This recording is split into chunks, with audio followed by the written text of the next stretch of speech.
Praise the Lord. प्रभु के महान नाम में रियल लिविंग टीम आप सबका स्वागत करती है। इस चैनल में जुड़ने के लिए आप सबका धन्यवाद करते हैं। और अगर अभी तक आपने इस चैनल को सब्सक्राइब नहीं किया है तो प्लीज़ चैनल को सब्सक्राइब कीजिए और ज़्यादा से ज़्यादा लोगों के साथ शेयर कीजिए और इस रिकॉर्डिंग को अंत तक ज़रूर सुनिए।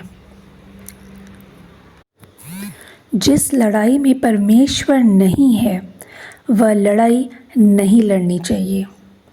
आइए आज का वचन देखते हैं।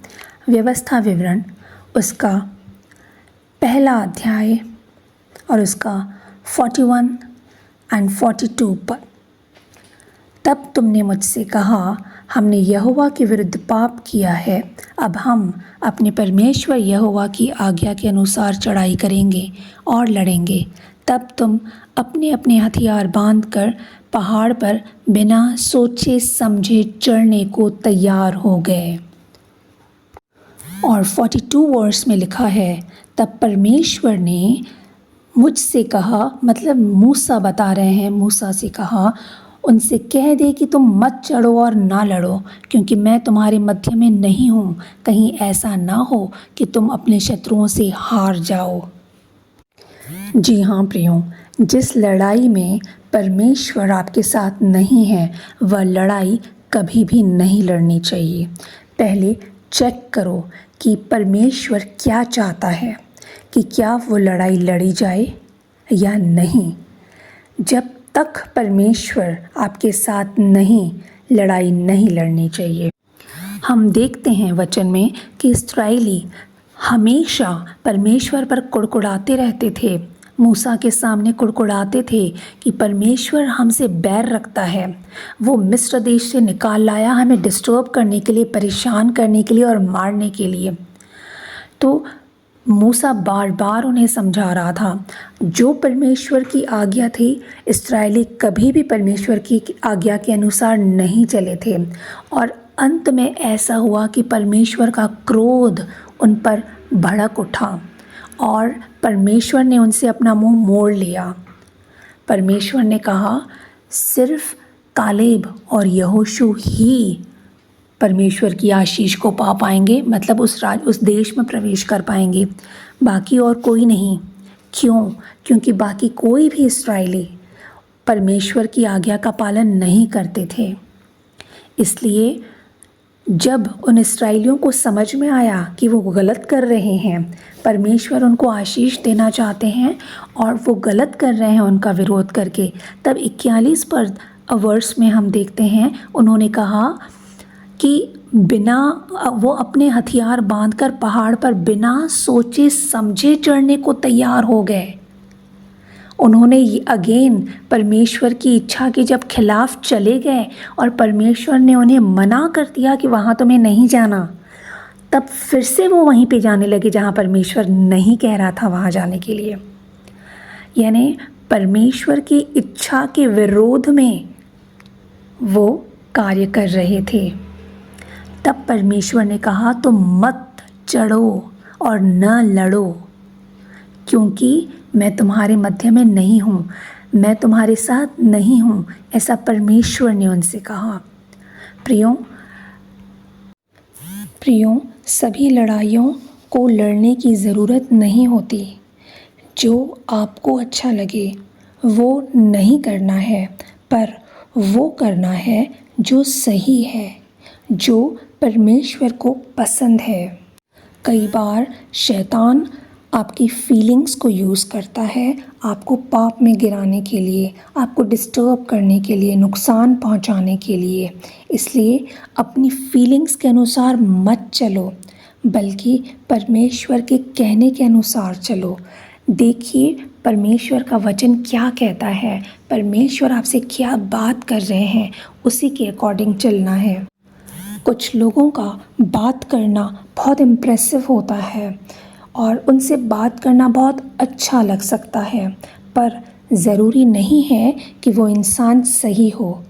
इसलिए आपको क्या फ़ील होता है उस पर नहीं परंतु पवित्र आत्मा की गाइडेंस के अकॉर्डिंग चलना है, पवित्र आत्मा की अगुवाई में चलना ज़रूरी है। हो सकता है कि आपको ऐसा फील होता हो कि आपके घर में आने वाली प्रॉब्लम्स का कारण आप जानते हैं, पर प्रियो, परमेश्वर की अगुवाई को मांगिए। आप परमेश्वर से पूछिए कि आप कहाँ चूक रहे हैं, और साथ ही परमेश्वर से ये प्रार्थना करें कि प्रभु आप हमें दिखाएं कि मैं कहाँ आपकी आज्ञा का उल्लंघन कर रहे हैं, और साथ ही परमेश्वर के अनुग्रह को मांगें और उन रुकावटों से और संघर्षों से बाहर आने के लिए प्रार्थना करें। हो सकता है कि आप कहते हैं कि मैं रेगुलरली चर्च जाती हूँ और साथ ही वर्शिप टीम में भी हूँ और सारे अच्छे काम करती हूँ, फिर भी प्रियो, परमेश्वर आपका एक ऐसा हृदय चाहता है, ऐसा मन चाहता है जो परमेश्वर से प्रेम करता हो, परमेश्वर की आज्ञाओं को मानता हो, परमेश्वर की आवाज़ को सुनकर और उसके अकॉर्डिंग चलता हो। परमेश्वर चाहते हैं कि आप उनके वचनों को सुने, पढ़ें और उस पर अमल करें। मतलब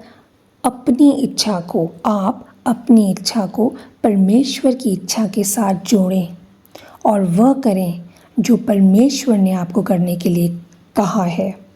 और यह तभी संभव है जब आप और हम पूरी तरह से अपने आप को परमेश्वर को सबमिट करेंगे और अपने डिसीशंस को और अपने कार्यों को उनके वचनों पर आधारित करेंगे। हम देखते हैं जब इस्राएली जंगल में से होकर जा रहे थे, तब परमेश्वर उनको उठाए रहा। ये हम देखते हैं 31 पद में, जैसे माँ बाप अपने बच्चों को उठाकर चलते हैं, वैसे ही यहोवा परमेश्वर ने इस्राएलियों को पूरे सफ़र में उठाए रहा ताकि उनको कोई चोट ना पहुँचे। प्रियो, अगर हमारी लड़ाई में परमेश्वर का साथ होगा, चाहे वो लड़ाई जिस भी तरह की हो, अगर आप रिश्तों की लड़ाई लड़ रहे हैं, अगर आप बीमारी से लड़ाई लड़ रहे हैं, अगर आप जीवन में किसी संघर्ष से लड़ रहे हैं, कुछ संघर्ष है आपके जीवन में, किसी भी तरह की लड़ाई में अगर परमेश्वर का साथ है तो परमेश्वर वो लड़ाई लड़ना जानता है और आपको उसमें विजय दिलाएगा, क्योंकि परमेश्वर आपको चाहता है कि आपको कभी चोट ना पहुँचे। प्रियो, अगर आप परमेश्वर के अकॉर्डिंग चलेंगे तो लिखा है व्यवस्था विवरण के 28 अध्याय के 13 पद में कि आप जहाँ भी जाएंगे आपको आशीर्वाद मिलेगा, आपका बच्चा धन्य होगा, परमेश्वर आपकी रक्षा करेंगे, वह आपको सारी संपन्नता प्रदान करेंगे और आप जिस काम में भी हाथ डालेंगे आप ज़रूर सफल होंगे और प्रभु आपको बाकी लोगों से अलग दिखने में मदद करेंगे। इतनी बड़ी आशीषें और ब्लेसिंग्स परमेश्वर ने आपके लिए रखी हैं, सिर्फ़ और सिर्फ आपको और हमको परमेश्वर के अकॉर्डिंग चलना है, उनकी इच्छा के अकॉर्डिंग, उनके वचन के अकॉर्डिंग चलना है।